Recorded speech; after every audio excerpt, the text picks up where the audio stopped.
అమరావతి నవనగరాల్లో బస్టాండ్లు, డిపోలు, రాయలసీమ, ఉత్తరాంధ్ర, హైదరాబాద్ల వైపు నుంచి బస్సుల కోసం టెర్మినళ్లు, వీటన్నిటికీ 165 ఎకరాలు కోరనున్న ఆర్టీసీ. ఈ 9 నగరాల్లో ఒక్కో బస్టాండ్, దానికి అనుగుణంగా డిపో. బస్టాండ్కి 5 ఎకరాలు, డిపోకి 5 ఎకరాలు చొప్పున అవసరం ఉంటుందని ప్రతిపాదిస్తున్నారు. మొత్తం 9 బస్టాండ్లు, డిపోలకు కలిగి 90 ఎకరాలు కావాలని అంచనా వేశారు. రాజధాని అమరావతికి మున్ముందు ప్రజలు రాకపోకలు పెద్ద ఎత్తున పెరగడంతో పాటు అక్కడ ఓ ప్రాంతం నుంచి మరో ప్రాంతానికి ప్రయాణించేందుకు వీలుగా అవసరమైన రవాణా సదుపాయాలు కల్పించడంపై ఏపీఎస్ఆర్టీసీ దృష్టి సారించింది. ఎన్నాళ్ళు ఇంకా ప్రజలను మోసం చేస్తారు? మీరు ఈ రాష్ట్రానికి పట్టిన పేడా చెడా నిజంగా మీరే. ఎందుకంటే అంత దారుణం. 9 బస్టాండ్లు కడతారంట అమరావతిలో, 9 బస్టాండ్లు. ఎందుకు అంతర్జాతీయ బస్టాండ్ ఒకటే కట్టేది అయిపోయింది కదా, ఓ 1,00,000 ఎకరాల్లో. అంతర్జాతీయ రైల్వే స్టేషన్, అంతర్జాతీయ విమానాశ్రయం, అంతర్జాతీయ క్రికెట్ స్టేడియం, అంతర్జాతీయ సచివాలయం, అంతర్జాతీయ అంతర్జాతీయ అంతర్జాతీయ ఏంది నస? ఎందుకు ఇంకా ప్రజలను ఇలా మభ్య పెడతా ఉంటారు? మీరు చేసేది ఏం లేదు. ఇక్కడ ఊరక షో పుట్టప్పు. సంవత్సరం అయింది, ఇంత షో చేసి అంత అమరావతిలో ఈ కట్టేస్తాం రోజుకో వార్త ప్రజలు మభ్యపెట్టి 1,00,000 ఎకరాలు 3 పంటలు పండే భూములు, నాణ్యమైన పంటలు, మామూలు పంటలు కాదు, 3 నాణ్యమైన పంటలు పండేటటువంటి ఆ పచ్చటి భూములను 1,00,000 ఎకరాలు నాశనం చేసి 3-4 లక్షల కోట్ల అప్పులు చేసి ఓ నగరాన్ని నిర్మిస్తాము, నవనగరాలు నిర్మిస్తామంటే ఎక్కడికి పోతున్నాం? ఈ రాష్ట్ర పరిస్థితి ఏంటి? ఒక్కరికంటే ఒక్కరికి సంక్షేమ పథకాలు అందట్లా, ఒక్కటంటే ఒక అభివృద్ధి కార్యక్రమం లేదు. ఉన్న పోర్టులను ప్రైవేట్ పరం చేస్తున్నారు, ఉన్న మెడికల్ కాలేజీలను ప్రైవేట్ పరం చేస్తున్నారు, ఫైబర్ నెట్ ప్రైవేటీకరణ అంటున్నారు, ఖనిజాభివృద్ధి సంస్థ ప్రైవేటీకరణ, ఇలా అన్నిటి ప్రైవేట్ వ్యక్తుల చేతులకు అప్పచెప్పేసి ఇక్కడేదో మళ్ళీ అప్పులు తెచ్చి ఒక నగరాన్ని కడతామంటే అసలు మైండ్ పనిచేసి మాట్లాడుతున్నారా, లేదంటే మానసిక స్థితి సరిగ్గా లేకుండా ఇలాంటి నిర్ణయాలు తీసుకుంటున్నారా? ప్రజలు కూడా ఒకసారి గమనించండి. వీళ్ళు తీసుకున్నటువంటి తప్పుడు నిర్ణయాలు రేపొద్దున రాష్ట్రం మీద ఎంత భారం కాబోతా ఉన్నాయి అనేది ఒకసారి మీరు కూడా దయచేసి గమనించమని కోరుకుంటా ఉన్నా. అన్నదాత సుఖీభావకు చుక్కలే, రైతులను వెంటాడుతున్న వైకాపా పాలనలోని రీసర్వే ఘోరాలని చెప్పి ఓ తప్పుడు వార్తను ఈనాడు, అంటే అన్నదాత సుఖీభావ రైతులకు ఎగ్గొట్టడానికి వీళ్ళు ఓపెన్ గానే రాసినటువంటి వార్త. వైఎస్ఆర్ కాంగ్రెస్ పార్టీ ప్రభుత్వం ఉన్నప్పుడు రైతు భరోసా అని తీసుకుని వచ్చి 13,500 రూపాయలు ప్రతి సంవత్సరం రైతులకి 3 దఫాలుగా అందించడం జరిగింది. దాంట్లోకి రీసర్వేకి సంబంధం పెట్టేసి మరి 54 లక్షల మంది రైతులకు మేము అందించాం. మరి మీరు ఇప్పుడు పెంచండి ఇంకా రైతుల్ని.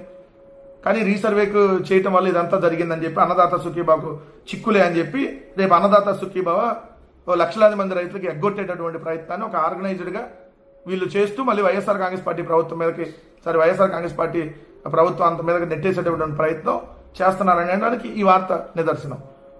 ఒక ఏడాది రైతు భరోసా అసలు ఇవ్వాలి, ₹1 కూడా. 20,000 ఇస్తా ఉన్నారు. జగన్మోహన్ రెడ్డి గారు 13,500 ఇస్తే వీళ్ళు 20,000, నీకు 20, నీకు 20, నీకు 20, ప్రతి రైతుకి 20,000 వీళ్ళు ఇచ్చినటువంటి వాగ్దానం. ఒక్క రైతుకి ఇవ్వాల 20,000.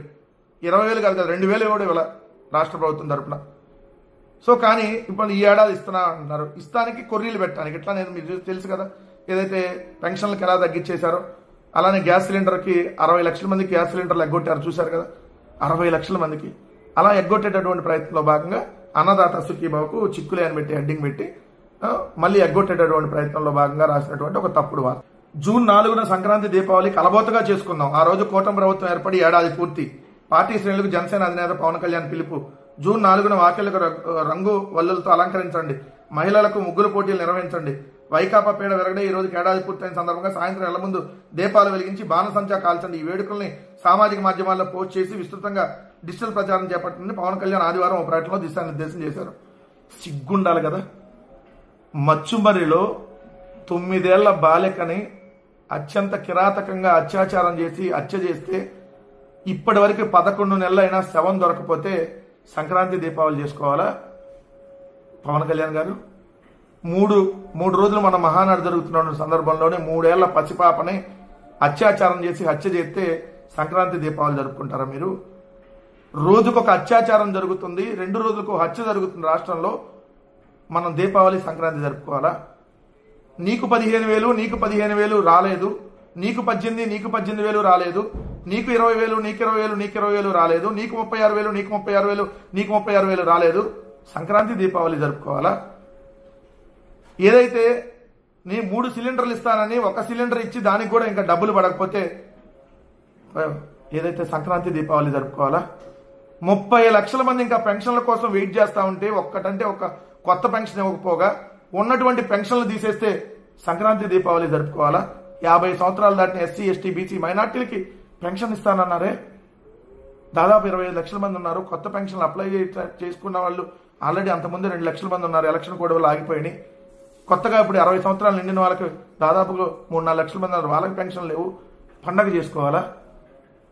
2,66,000 మంది వాలంటీర్లని వాళ్ళు తీసేశారు కదా, పండగ చేసుకోవాలా? ఏదైతే ఫైబర్ నెట్లో 4,000 మంది తీసేశారు కాబట్టి పండగ చేసుకోవాలా? ఒక్కటంటే ఒక కొత్త ఉద్యోగం లేదు. నిరుద్యోగులు లక్షలాదిగా ఎదురు చూస్తున్నారు కదా, వీళ్ళందరూ ఇప్పుడు సంక్రాంతి దీపావళి చేసుకోవాలా?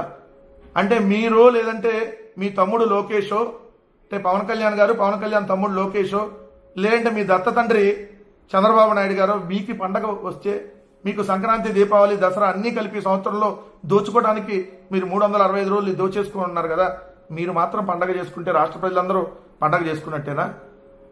ఇసుక మాఫియా, మట్టి మాఫియా, ఏదైతే మద్యం మాఫియా, పేకాట మాఫియా, ఇలా విచ్చలవిడిగా ఈరోజు రాష్ట్రంలో పేట్రేగిపోతా ఉండి ఇంట్లో నుంచి బయటికి వెళ్తే సేఫ్గా తిరిగి వస్తారన్న గ్యారెంటీ లేనటువంటి ప్రజలందరూ సంక్రాంతి దీపావళి చేసుకోవాలా? ఎంత దారుణం, ఎంత దుర్మార్గం. 5 కోట్ల మందిని మోసం చేసిన మీ మోసగాళ్ళకి ఆ రోజు వెన్నుపోటు దినం చేస్తాం. జూన్ 4న మీ అందరికీ వెన్నుపోటు దినం చేస్తాం. పండగ కాదు, ప్రజలందరూ మీకు వెన్నుపోటు దినం చేయాలి. మీకు ఆ రోజు ఖచ్చితంగా జూన్ 4న వీళ్ళందరికీ వెన్నుపోటు దినంగా వీళ్ళకి దినం చేయాల్సిన రోజు ఆ రోజు. ఖచ్చితంగా అది చేసి తీరుతామని చెప్పి ఈరోజు ప్రజలు అంటా ఉన్నారు. అది రేపొద్దున జూన్ 4న 175 నియోజకవర్గాల్లో వెన్నుపోటు దినం జరగబోతా ఉంది. వీళ్ళకి అప్పటికన్నా కొంత బుద్ధి వచ్చిద్దో లేదో చూద్దాం.